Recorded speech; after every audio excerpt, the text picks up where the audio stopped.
we're talking about offseason storylines, and one that has percolated very quickly.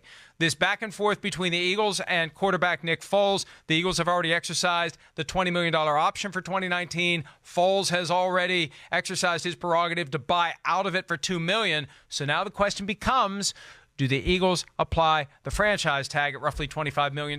And the thinking is, Chris, they would do it in order to trade Foles, not to pay him $25 million to be the backup. And let me start there. Yeah. Because there's a little bit of a legal argument I want to get to if the goal is to trade him. Yeah. Let's do this first.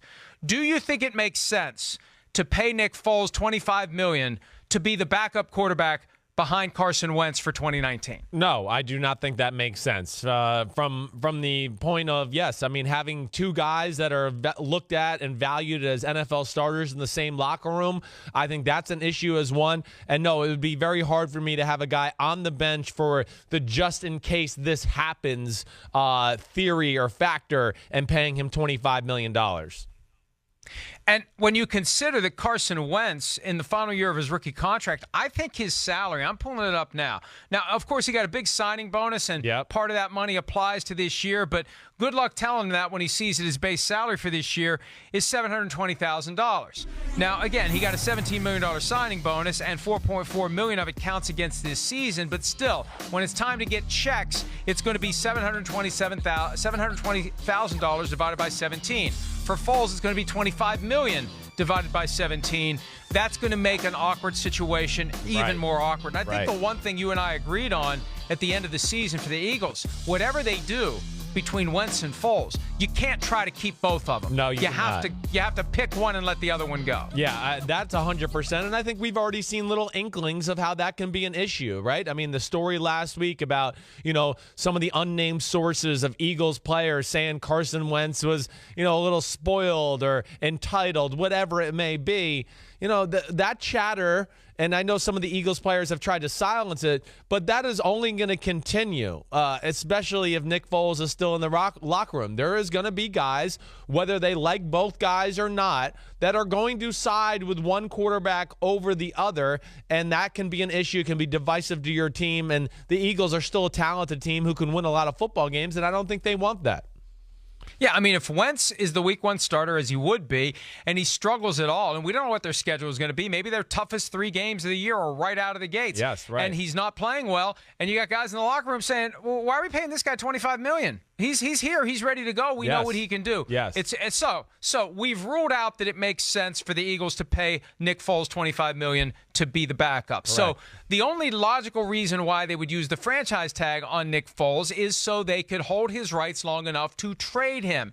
That's where it becomes a problem for the Eagles under the collective bargaining agreement. Article 4, Section 8, Subsection B says a club extending a franchise tender must, for as long as the tender is extended, have a good faith intention to employ the player receiving the tender at the tender compensation level during the upcoming season, which means in English, you can't tag him just to trade him. If you tag him, you must intend to keep him and pay him for the full season. You must have an intention to do it. You can still trade him later, but you can't go into it saying we're doing this for one reason and one reason only, to preserve dibs on him so we can trade him to someone else. And this is where I get back to what I've been saying about Nick Foles, Chris. He needs to drop the nice guy facade and say, hey, you guys are going to screw around with me. I'm going to screw around with you. If you're going to franchise tag me, I'm filing a grievance challenging your ability to do it, because you're only doing it so you can trade me to Jacksonville or Denver or anywhere but the Giants or Washington. Right. Okay. So now let me put on my lawyer hat, because I know I'm not in your class there. But the first thing I go was, well, how does the NFL prove that the Eagles aren't trying to sign him to the team? How do we know? What if the Eagles make a bullcrap offer for like less than starting quarterback money to say, hey, we'd like you to be here to be our backup? So what does the NFL do there? Even though the Eagles are offering something and trying to make it look like, hey, we want this guy and we're trying to work it out, they can make it look like that, right, Mike, and still not really be doing that and then not breaking the CBA agreement here. Am I correct with that, or am I wrong? Well, here's how it would work. Yeah. I mean, they can say anything they want, but I think what Foles should do is force them.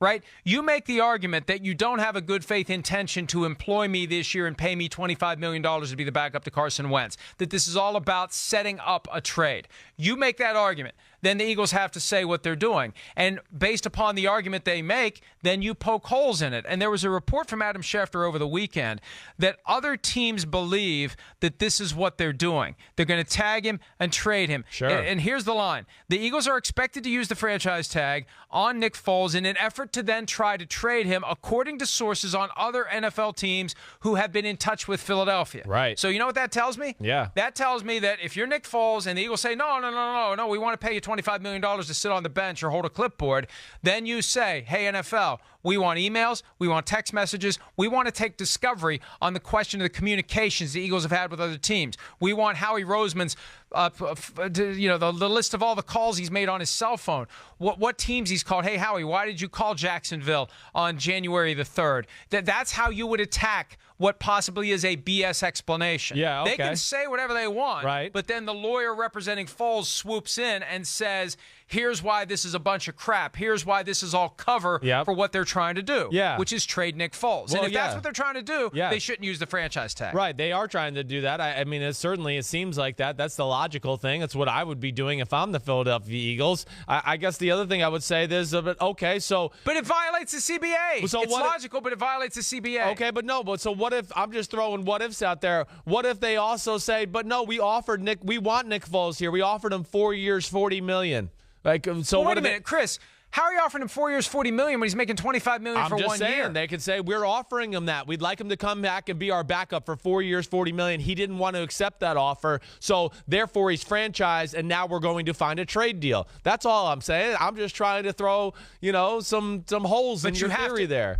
But you have to intend to employ him as your backup quarterback at $25 million. Okay. You and I can agree that they don't intend. Surely they don't intend to pay this guy $25 million to be the backup to Carson Wentz. No, surely they don't. I don't think they intend either, then but I think that's case over. But that's very hard for the NFL to be able to prove that. I mean, the Eagles are going to say, no, we're okay with that. Our starting quarterback, as you said, is making $700,000. So at the end of the day, $25 million and $700,000 is like the going rate for a starting quarterback in football, and the Eagles will be able to say, so we're okay with that. I mean, fine. Then you know what? You're stuck with Nick Foles for a year at $25 million. Right. I mean, my point is, is, Nick Foles doesn't want to be there because he wants to go somewhere else. So I'm just saying, I'm actually a pretty good lawyer. I think I'm pretty good. No, you're not. No, because here's the thing: the Eagles are going to light this fuse, and they have no idea where the fuse is going to go, and they have no idea how big the bomb is that's eventually going to go off. My point is, they are playing chess with Nick Foles, who is just kind of sitting back and being passive about it. Yes. And I want to see a little bit more out of Foles. I mean, if this guy is going to take over a new franchise, if he's going to be the guy that Jacksonville needs, don't you want to see a little fire from him now? Don't you want to see him a little bit pissed off about what the Eagles are doing? Is there a correlation in your mind between how Nick Foles handles his business off the field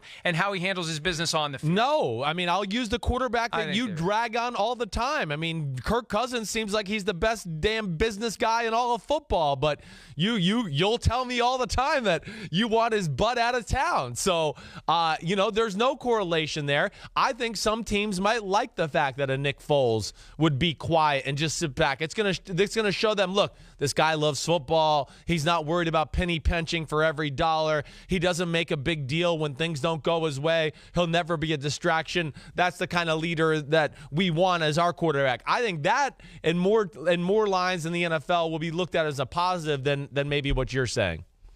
Did you say penny pinching? Penny pinching. I think you said it's penny pinching. Yes, but you said penny pinching. I think I might have. Yes. I mean, is this the first time you've heard me butcher the English language? I just wanted to make sure that my ears all of a sudden weren't failing me. No. All right. Penny pinching. Sorry.